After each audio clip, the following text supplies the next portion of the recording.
ਮਸੀਹ ਵਿੱਚ ਪਿਆਰੇ ਭਰਾਓ ਤੇ ਭੈਣੋ, ਸਾਰਿਆਂ ਨੂੰ ਜੈ ਯਿਸੂ ਮਸੀਹ ਦੀ। ਅੱਜ ਅਸੀਂ ਇੱਕ ਵਾਰੀ ਫੇਰ ਪਾਕ ਮਾਸ ਦੀ ਕੁਰਬਾਨੀ ਦੌਰਾਨ ਪੜ੍ਹੇ ਜਾਣ ਵਾਲੇ ਪਾਠਾਂ ਦੇ ਉੱਤੇ ਧਿਆਨ ਕਰਨ ਦੇ ਲਈ ਅਸੀਂ ਇੱਥੇ ਆਏ ਹਾਂ। ਆਓ ਅਸੀਂ ਇੱਕ ਵਾਰੀ ਫੇਰ ਪ੍ਰਭੂ ਦੇ ਵਚਨ ਦੇ ਉੱਤੇ ਧਿਆਨ ਕਰੀਏ। ਤੇ ਜਿਸ ਤਰ੍ਹਾਂ ਮੈਂ ਪਹਿਲਾਂ ਵੀ ਦੱਸਿਆ ਸੀ ਤੁਹਾਨੂੰ ਕਿ ਵਚਨ ਨੂੰ ਅਸੀਂ ਜਦੋਂ ਸੁਣਨਾ ਹੈ, ਧਿਆਨ ਦੇ ਨਾਲ ਸੁਣਨਾ ਹੈ, ਕਿਉਂਕਿ ਵਚਨ ਦੇ ਵਿੱਚ ਹੀ ਸਾਨੂੰ ਵਧੀਆ ਸੰਦੇਸ਼ ਪ੍ਰਭੂ ਦਿੰਦਾ ਹੈ। ਤੇ ਰੋਜ਼ਿਆਂ ਦਾ ਸਮਾਂ ਹੈ, ਅਸੀਂ ਜਦੋਂ ਵਚਨ ਪੜ੍ਹਨਾ ਹੈ ਉਸ ਨੂੰ ਧਿਆਨ ਦੇ ਨਾਲ ਸੁਣਨਾ ਹੈ, ਮਨਨ ਕਰਨਾ ਹੈ ਤੇ ਉਹ ਵਚਨ ਦੇ ਅਨੁਸਾਰ ਆਪਣਾ ਜੀਵਨ ਗੁਜ਼ਾਰਨਾ ਹੈ। ਆਓ ਅਸੀਂ ਅੱਜ ਪਾਕ ਕਲਾਮ ਦੇ ਵਿੱਚੋਂ ਦੋ ਪਾਠ ਅਸੀਂ ਅੱਜ ਸੁਣਾਂਗੇ।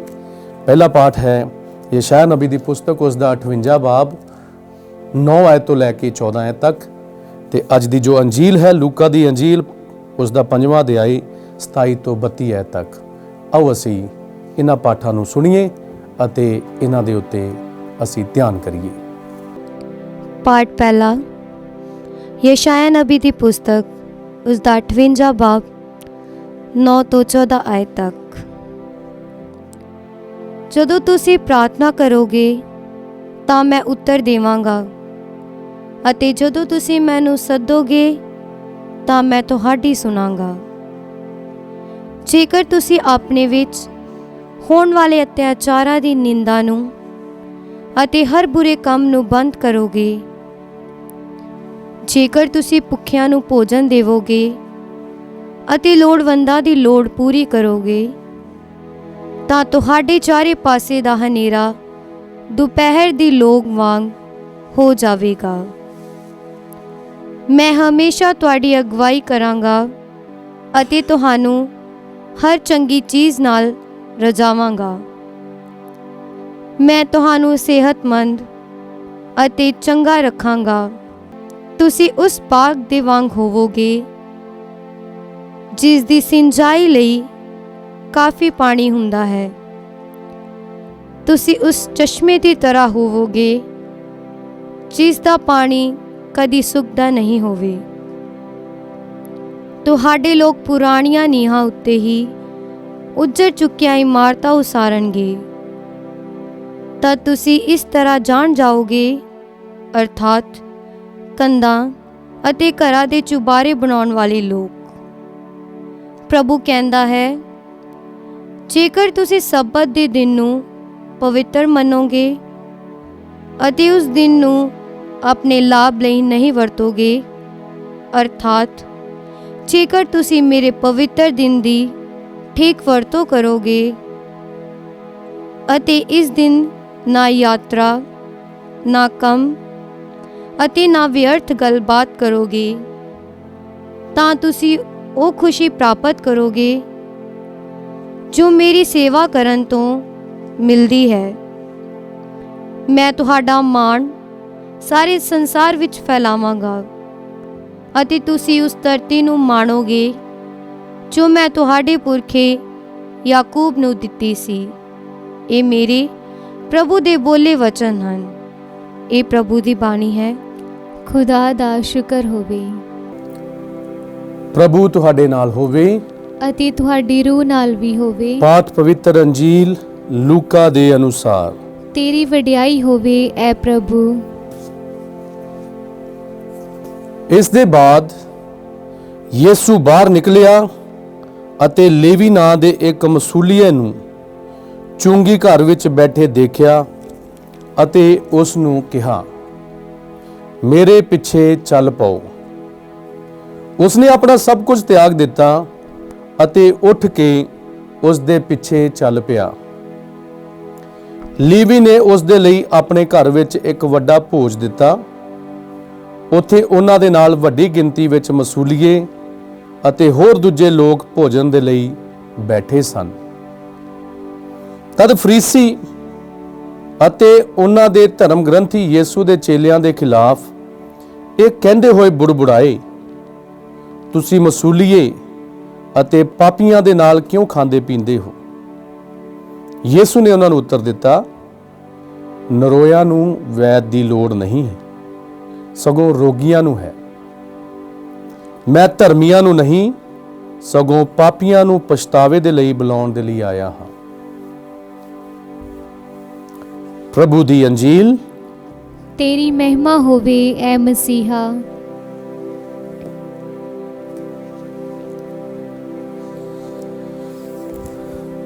मसीह विच प्यारे भराओ ते भैनों, अज जो असी पहला पाठ सुनिया है वो कल वाले पाठ का हिस्सा है। कल तुसी यशायाह नबी दी पुस्तक उसका 58 अध्याय 1 ਤੋਂ 8 तक दे पाठ ਨੂੰ सुनिया सी ਅਤੇ ਅੱਜ ਅਸੀਂ ਯਸ਼ਾयाह नबी ਦੇ ਉਹੇ ਪਾਠ ਨੂੰ ਉਸ ਦੇ ਅਗਲੇ ਹਿੱਸੇ ਨੂੰ ਅੱਜ ਅਸੀਂ ਸੁਣਿਆ ਹੈ। ਆਓ ਹੁਣ ਅਸੀਂ ਇਸ ਪਾਠ ਦੇ ਵੱਲ ਵੀ ਆਪਣਾ ਧਿਆਨ ਲਾਈਏ। ਅੱਜ ਦੇ ਪਾਠ ਵਿੱਚ 58 ਅਧਿਆਏ ਉਸ ਦੀ 9ਵੀਂ ਆਇਤ ਦੇ ਵਿੱਚ ਇੱਕ ਜੋ ਗੱਲ ਪ੍ਰਭੂ ਨੇ ਆਖੀ ਹੈ ਉਸ ਵੱਲ ਅਸੀਂ ਧਿਆਨ ਦਈਏ। ਲਿਖਿਆ ਹੈ, ਜਦੋਂ ਤੁਸੀਂ ਪ੍ਰਾਰਥਨਾ ਕਰੋਗੇ ਮੈਂ ਤੁਹਾਨੂੰ ਉੱਤਰ ਦੇਵਾਂਗਾ ਅਤੇ ਜਦੋਂ ਤੁਸੀਂ ਮੈਨੂੰ ਸੱਦੋਗੇ ਤੇ ਮੈਂ ਤੁਹਾਡੀ ਸੁਣਾਂਗਾ। ਜਦੋਂ ਤੁਸੀਂ ਪ੍ਰਾਰਥਨਾ ਕਰੋਗੇ, ਪਿਆਰੇ, ਜਦੋਂ ਗੱਲ ਪ੍ਰਾਰਥਨਾ ਦੀ ਆਉਂਦੀ ਹੈ ਤੇ ਕਈ ਵਾਰੀ ਅਸੀਂ ਨਿਰਾਸ਼ ਹੋ ਜਾਂਦੇ ਹਾਂ ਕਿ ਪ੍ਰਭੂ ਸਾਡੀ ਦੁਆ ਨਹੀਂ ਸੁਣਦਾ ਹੈ। ਲੇਕਿਨ ਪ੍ਰਭੂ ਕਹਿੰਦਾ ਹੈ, ਤੁਸੀਂ ਜਦੋਂ ਵੀ ਮੇਰੇ ਅੱਗੇ ਪ੍ਰਾਰਥਨਾ ਕਰੋਗੇ ਤਾਂ ਮੈਂ ਤੁਹਾਡੀ ਪ੍ਰਾਰਥਨਾ ਸੁਣਾਂਗਾ ਤੇ ਜਦੋਂ ਵੀ ਤੁਸੀਂ ਮੈਨੂੰ ਸੱਦੋਗੇ ਮੈਂ ਤੁਹਾਡੇ ਨਾਲ ਹੋਵਾਂਗਾ। ਪਿਆਰਿਓ, ਜਿਸ ਤਰ੍ਹਾਂ ਕੱਲ ਵਚਨ ਦੇ ਵਿੱਚ ਅਸੀਂ ਸੁਣਿਆ ਸੀ ਕਿ ਅਸੀਂ ਵਰਤ ਕਿਸ ਤਰ੍ਹਾਂ ਦਾ ਰੱਖਣਾ ਹੈ, ਜਦੋਂ ਅਸੀਂ ਉਹ ਚੰਗੇ ਤਰੀਕੇ ਵਾਲਾ ਵਰਤ ਰੱਖਾਂਗੇ ਤਾਂ ਫਿਰ ਪ੍ਰਭੂ ਸਾਡੀ ਇਹ ਦੁਆ ਨੂੰ ਸੁਣੇਗਾ। ਅੱਜ ਵਚਨ ਦੇ ਵਿੱਚ ਇੱਕ ਹੋਰ ਗੱਲ ਦੇ ਉੱਤੇ ਜ਼ੋਰ ਦਿੱਤਾ ਗਿਆ ਹੈ, ਉਹ ਇਹ ਹੈ ਕਿ ਜਦੋਂ ਅਸੀਂ ਚੰਗਾ ਵਰਤ ਰੱਖਦੇ ਹਾਂ ਜਾਂ ਜਦੋਂ ਅਸੀਂ ਲੋੜਵੰਦਾਂ ਦੀ ਮਦਦ ਕਰਦੇ ਹਾਂ, ਜਦੋਂ ਅਸੀਂ ਜਿਹੜੇ ਲੋਕ ਬੇਘਰ ਹਨ ਜਾਂ ਜਿਹੜੇ ਭੁੱਖੇ ਹਨ ਉਹਨਾਂ ਦੀ ਸਹਾਇਤਾ ਕਰਦੇ ਹਾਂ, ਤੇ ਪ੍ਰਭੂ ਕਹਿੰਦਾ ਹੈ ਕਿ ਉਸ ਦਾ ਹਾਲ ਕਿਸ ਤਰ੍ਹਾਂ ਦਾ ਹੋਵੇਗਾ। ਉਹਦੇ ਹਾਲ ਉਸ ਬਾਗ ਵਰਗਾ ਹੋਵੇਗਾ ਜਿੱਥੇ ਕਦੀ ਪਾਣੀ ਦੀ ਕਮੀ ਨਹੀਂ ਹੁੰਦੀ ਹੈ। ਮਤਲਬ ਕਿ ਉਸ ਬਾਗ ਦੇ ਵਿੱਚ ਹਮੇਸ਼ਾ ਹੀ ਹਰਿਆਲੀ ਰਹਿੰਦੀ ਹੈ। ਜ਼ਬੂਰਾਂ ਦੀ ਪੁਸਤਕ ਉਸ ਦਾ ਪਹਿਲਾ ਜ਼ਬੂਰ ਉਸ ਦੀ ਪਹਿਲੀ ਅਤੇ ਦੂਜੀ ਆਇਤ ਦੇ ਵਿੱਚ ਅਸੀਂ ਪੜ੍ਹਦੇ ਹਾਂ ਕਿ ਧਨ ਹੈ ਉਹ ਮਨੁੱਖ ਜੋ ਪ੍ਰਭੂ ਦੀ ਸ਼ਰੀਅਤ ਦੇ ਉੱਤੇ ਧਿਆਨ ਕਰਦਾ ਹੈ, ਸ਼ਰੀਅਤ ਦੇ ਅਨੁਸਾਰ ਜੀਵਨ ਗੁਜ਼ਾਰਦਾ ਹੈ। ਉਸ ਦਾ ਹਾਲ ਕਿਸ ਤਰ੍ਹਾਂ ਦਾ ਹੋਵੇਗਾ? ਉਸ ਰੁੱਖ ਵਰਗਾ ਹੋਵੇਗਾ ਜਿਹੜਾ ਕਿ ਦਰਿਆ ਦੇ ਕੰਢੇ ਉੱਤੇ ਲੱਗਾ ਹੋਇਆ ਹੈ। ਉਸ ਨੂੰ ਪਾਣੀ ਦੀ ਲੋੜ ਨਹੀਂ ਹੈ, ਉਹ ਆਪਣੇ ਆਪ ਹੀ ਉਹਦੀਆਂ ਜੜ੍ਹਾਂ ਜਿਹੜੀਆਂ ਹਨ ਉਹ ਪਾਣੀ ਵਿੱਚ ਡੂੰਘੀਆਂ ਹਨ, ਉਹ ਆਪਣੇ ਆਪ ਹੀ ਪਾਣੀ ਹਾਸਲ ਕਰ ਲੈਂਦੀਆਂ ਹਨ। ਇਸੇ ਕਰਕੇ ਉਹਦੇ ਪੱਤੇ ਕਦੇ ਕੁਮਲਾਉਂਦੇ ਨਹੀਂ ਹਨ, ਹਰੇ ਭਰੇ ਰਹਿੰਦੇ ਹਨ, ਸਮੇਂ ਸਿਰ ਫਲ ਦਿੰਦੇ ਹਨ। ਹਾਂ ਪਿਆਰਿਓ, ਅੱਜ ਸਬਤ ਦੇ ਦਿਨ ਦੀ ਗੱਲ ਵੀ ਅੱਜ ਦੇ ਪਹਿਲੇ ਪਾਠ ਦੇ ਵਿੱਚ ਹੋਈ ਹੈ। ਮਤਲਬ ਕਿ ਸਬਤ ਦੇ ਦਿਨ ਨੂੰ ਅਸੀਂ ਪਾਕ ਰੱਖਣਾ ਹੈ। ਕੀ ਕਹਿੰਦਾ ਹੈ ਪ੍ਰਭੂ? 13ਵੀਂ ਆਇਤ ਦੇ ਵਿੱਚ ਅਸੀਂ ਸੁਣਦੇ ਹਾਂ, ਲਿਖਿਆ ਹੈ, ਪ੍ਰਭੂ ਕਹਿੰਦਾ ਹੈ, ਜੇਕਰ ਤੁਸੀਂ ਸਬਤ ਦੇ ਦਿਨ ਨੂੰ ਪਵਿੱਤਰ ਮੰਨੋਗੇ ਅਤੇ ਉਸ ਦਿਨ ਨੂੰ ਆਪਣੇ ਲਾਭ ਦੇ ਲਈ ਨਹੀਂ ਵਰਤੋਗੇ, ਅਰਥਾਤ ਜੇਕਰ ਤੁਸੀਂ ਮੇਰੀ ਪਵਿੱਤਰ ਦਿਨ ਦੀ ਠੀਕ ਵਰਤੋਂ ਕਰੋਗੇ ਅਤੇ ਉਸ ਦਿਨ ਨਾ ਯਾਤਰਾ, ਨਾ ਕੰਮ ਅਤੇ ਨਾ ਵਿਅਰਥ ਗੱਲਾਂ ਕਰੋਗੇ ਤਾਂ ਤੁਸੀਂ ਖੁਸ਼ੀ ਪ੍ਰਾਪਤ ਕਰੋਗੇ। ਖੁਸ਼ੀ ਪ੍ਰਾਪਤ ਕਰਨਾ ਚਾਹੁੰਦੇ ਤੁਸੀਂ? ਸਾਰੇ ਖੁਸ਼ੀ ਪ੍ਰਾਪਤ ਕਰਨਾ ਚਾਹੁੰਦੇ ਹੋ। ਤੁਸੀਂ ਚਾਹੁੰਦੇ ਹੋ ਕਿ ਪਰਿਵਾਰ ਵਿੱਚ ਵੀ ਖੁਸ਼ੀਆਂ ਬਣੀਆਂ ਰਹਿਣ, ਤੁਹਾਡੇ ਚਿਹਰੇ ਹਮੇਸ਼ਾ ਖਿਲੇ ਰਹਿਣ।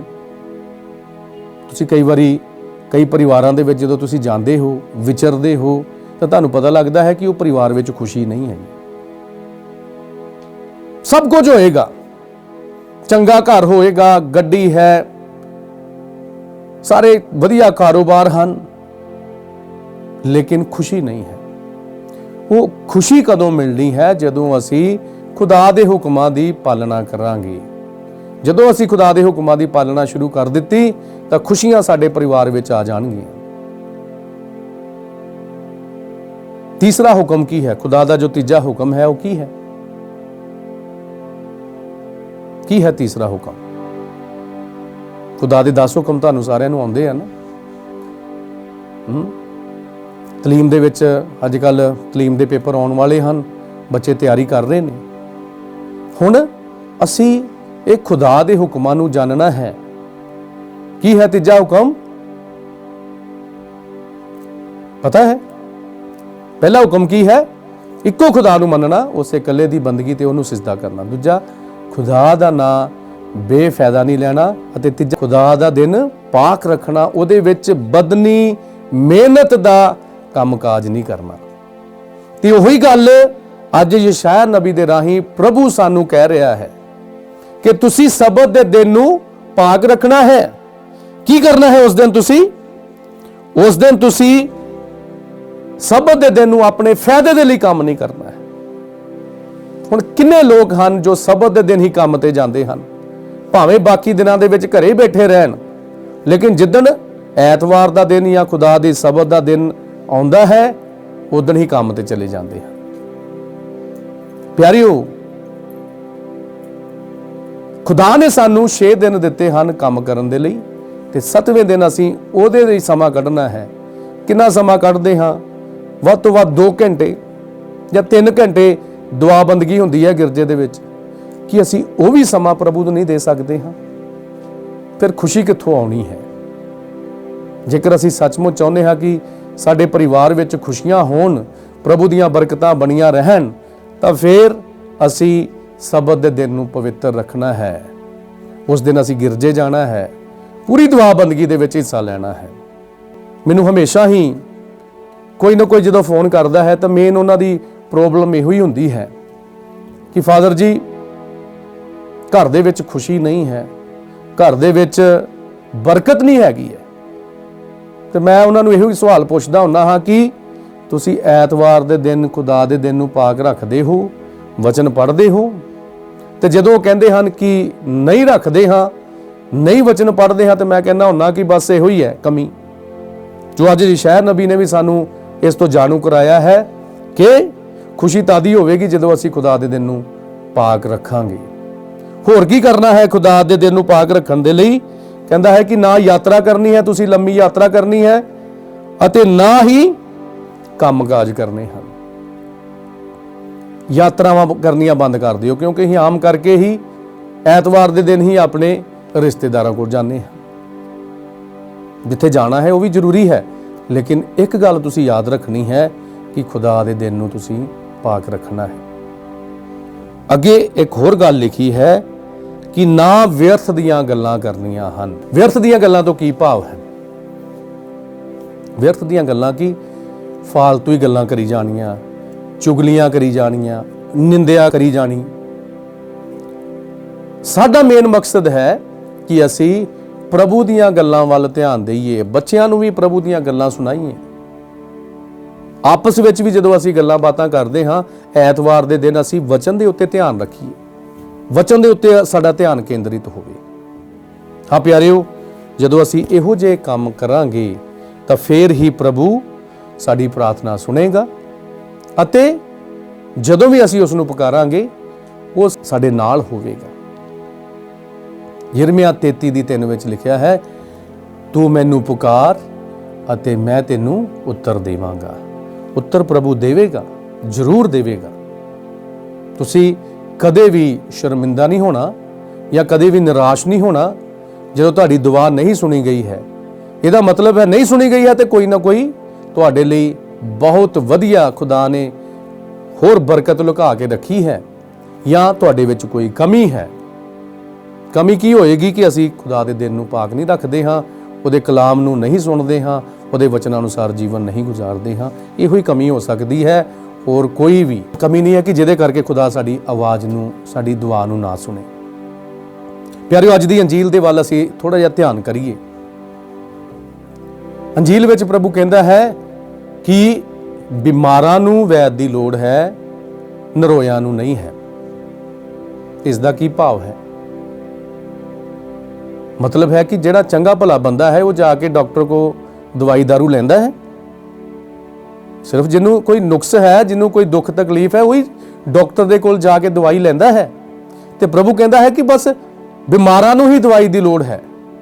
ਹੁਣ ਜਿਹੜਾ ਬੰਦਾ ਬਿਮਾਰ ਹੈ, ਜਿਹੜਾ ਬੰਦਾ ਲਾਚਾਰ ਹੈ, ਉਹਨੂੰ ਹੀ ਦਵਾਈ ਦੀ ਲੋੜ ਹੈ, ਉਹਨੂੰ ਹੀ ਕਿਸੇ ਦੇ ਧਿਆਨ ਦੀ ਲੋੜ ਹੈ।